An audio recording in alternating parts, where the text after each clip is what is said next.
스몰로브의 마지막 휴식인 스위칭 사이클이 끝나면 인텐스 사이클을 시작합니다. 볼륨도 적어지고 주 4회 운동에서 3회로 줄었다고 이제 편해졌다 생각하시면 큰 오산입니다. 더더욱 무거운 극한의 퍼센트의 중량을 다루는 훈련의 비중이 높아지기 때문에 이걸 어떻게 하지라는 생각을 매일같이 하게 됩니다. 무려 전체 훈련의 44%가 81에서 90%라고 알려져 있죠. 월수토 훈련 중 수요일이 그나마 볼륨과 볼륨로드가 낮은 대신 가장 고중량을 다루고 고작 2주차에 95%까지 올라갑니다. 토요일은 1, 2주차엔 볼륨과 볼륨로드가 가장 높은 날이고 3주차부터는 95%로 중량을 올리면서 수요일만큼은 아니지만 볼륨과 볼륨로드가 줄어들게 되고 대신해서 월요일에 볼륨과 볼륨로드가 올라갑니다. 주 총합 볼륨로드는 2주차에 약간 상승 후에 3주차에 소폭 감소 후 4주차에 다시 소폭 상승합니다. 첫 주부터 이미 지친 상태로 90%로 3회 하는 정도는 시작에 불과할 뿐이고 2주차 토요일만 봐도 원래 1세트 5회 하기도 매우 어려운 90% 중량으로 4세트 5회씩이나 하라는 게 이 시점에서 이미 근력 향상이 일어나지 않았다면 절대 성공할 수 없는 프로그램입니다. 3주차 월요일 90% 5곱5, 수요일 95% 2곱 3등 여기서부터 매일이 다 그런 식입니다. 마지막 4주차 토요일엔 95%로 3곱 4를 해야 되는데 원래 2회밖에 못 드는 중량인 95%로 3세트 4회를 해야 되는 거죠. 이것이 바로 인텐스 사이클의 가장 힘든 점입니다. 같은 주차 베이스 사이클에 비해 1주 총합은 물론 1일 아이놀과 볼륨로드로 봤을 때도 더 낮다고 해서 절대 더 쉽다고 생각해선 안됩니다. 4주차 95% 3곱 4만 해도 이미 프리랩인 차트상으로 해당 중량에서 하라는 최대 반복수를 가볍게 뛰어넘고 2주차 토요일부터 1일 아이놀이 매일 2를 넘어가며 3, 4주차 토요일은 3 이상이 나오고 2에서 4주차 주 총합 아이놀은 매주 4를 아득히 넘어갑니다. 상대적으로 더 무거운 중량에서의 반복수 비율이 매주 계속 늘어나는 것도 볼 수 있습니다. 그럼에도 불구하고 완주를 했다면 마지막 기록 도전 때 큰 PR이 확정이라고 볼 수 있죠. 4주차 마저도 견뎌내는데 성공했다면 5주차에 테이퍼를 해줍니다. 테이퍼란 훈련 볼륨을 줄여서 피로도를 해소시키면서 운동 수행 능력이 떨어지는 디트레이닝을 방지해서 대회 혹은 PR 도전을 앞두고 최상의 컨디션을 만들기 위한 회복 및 컨디션 조절 운동입니다. 월요일은 테이퍼 치곤 상당히 강도가 높기 때문에 너무 어렵다고 생각되면 더 가볍게 하거나 안 하셔도 괜찮습니다. 테이퍼를 마친 후엔 일요일에 최종 기록 도전을 합니다. 최종적으로 훈련 경력이나 체중 등에 따라서 13주 동안 약 20에서 50kg 정도 증량을 기대할 수 있습니다. 스몰로브는 4개의 개별 사이클들이 서로 이어진 블록 주기와 프로그램으로 인트로 사이클은 잦은 고중량 스쿼트에 익숙해지는 단계이고 스위칭 사이클은 훈련 피로를 줄이면서 스피드 훈련을 해주는 단계입니다. 주 훈련 블록들인 베이스와 인텐스 사이클은 둘 다 고중량으로 미친듯이 많은 볼륨을 하지만 두 사이클을 상대적으로 비교해보면 베이스가 더 볼륨이 높고 그나마 중량이 가볍습니다. 그런 의미에서 베이스 사이클이 볼륨 축적 블록에 해당하고 인텐스 사이클은 고중량 적응 블록이라고 볼 수 있습니다.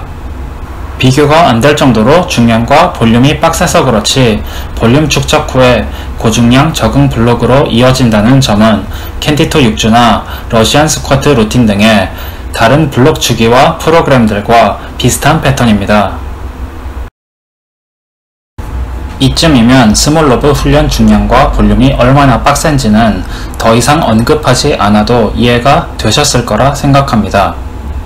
당연히 이 루틴에서 살아남기 위해선 탄단지와 비타민, 무기질, 수분 등의 모든 영양분이 모두 균형 잡히고 소모량보다 섭취량이 많도록 양과 질이 다 갖춰진 식사를 해주셔야 하고 충분한 양질의 휴식과 수면을 위한 가능한 모든 노력을 해주셔야 합니다.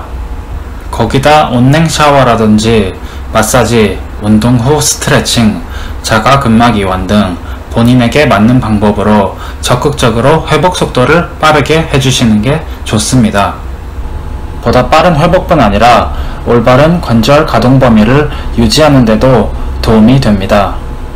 운동 전후의 몸풀이와 마무리 운동도 철저하게 해주셔야 하고 근육통을 넘어서 부상당할 징후가 보인다면 즉시 루틴을 그만두셔야 합니다.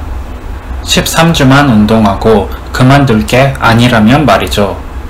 최대한 잘 하기 위해선 꾸준해야 하고 꾸준하기 위해선 안 다쳐야 하기 때문이죠. 우리 운동 중독자들은 운동하기 위해 건강해야 하는 것을 잊지 말아야 합니다. 스몰로브는 컨디션과 개인차에 따라서 조절을 해주는 잡이라곤 찾아볼 수 없고 오직 눕 밖으로 증량을 향해 직진만 하기 때문에 마치 만화 드래곤볼의 초신수처럼 못 견디면 죽고 견뎌내면 엄청 강해질 수 있습니다. 다른 운동에서 너무 무리해서 신경계 피로가 오지 않도록 벤치는 중량을 유지만 할 만큼 최소한의 볼륨으로 하시고 데드는 안 하거나 최소한의 자세 연습만 하시는 것을 추천하고 싶습니다. 다른 운동은 물론 일상생활에도 지장이 큰데 루틴이 끝난 후에 계속 이런 훈련 볼륨과 강도를 유지할 수는 없기 때문에 증량된 중량을 100% 유지하지는 못하는 경우도 많아서 루틴이 성공해도 장기적으로 봤을 땐 생각보다 큰 이득이 아닐 수도 있습니다. 그렇다고 해서 이 루틴을 연속으로 돌리거나 너무 자주 돌리는 것은 관절을 가지고 러시안 룰렛을 돌리는 말도 안 되게 위험한 일입니다. 정말로 관절이 사망할 수 있습니다. 이 루틴은 어디까지나 단기적으로 몸에 충격을 줘서 리스크를 안고 강제 증량을 노리는 쇼크 사이클이라는 것을 잊으시면 안 됩니다. 베이스 사이클 같은 경우 1주차가 너무 힘들었다면 2, 3주차에 증량폭을 더 작게 가져가도 괜찮고 베이스와 인텐스 둘 다 중량이 너무 과하게 보인다면 1RM 90% 정도의 TM으로 프로그램을 돌리셔도 됩니다. 운동을 너무 자주 하는 게 힘드시다면 베이스 사이클을 주 4회 대신 3회로 3주가 아닌 4주에 걸쳐서 12회의 운동을 하셔도 되고 인텐스 사이클을 주 3회 대신 주 2회로 4주 동안 12회 운동할 것을 6주로 늘려서 하셔도 됩니다. 애초에 거의 대부분의 내추럴 리프터들은 원본 그대로의 빈도와 중량으로 스몰로버를 성공시키기가 굉장히 어렵습니다. 루틴 시작 이전에 아프지 않고 관절의 부담이 최소화되는 좋은 자세가 매번 나올 만큼 숙련도가 갖춰져 있어야 하며 숙련도가 낮은 초보자는 절대 해선 안 됩니다. 그 엄청난 볼륨을 그것도 고중량으로 집중력을 유지하면서 회복력이 따라와 주기 위해선 기술뿐 아니라 엄청난 기초 체력이 미리 갖춰져 있어야 하기 때문이죠. 설령 그런 위험을 이겨내고 루틴 완주에 성공한다 해도 한 달에 2.5kg씩 12회 총 30kg 증량이 가능한 초보자에게는 13주에 50kg 증량을 해도 손해입니다. 거기다가 초보자 루틴과는 다르게 스몰로브 중엔 벤치 데드를 제대로 훈련할 수도 없죠.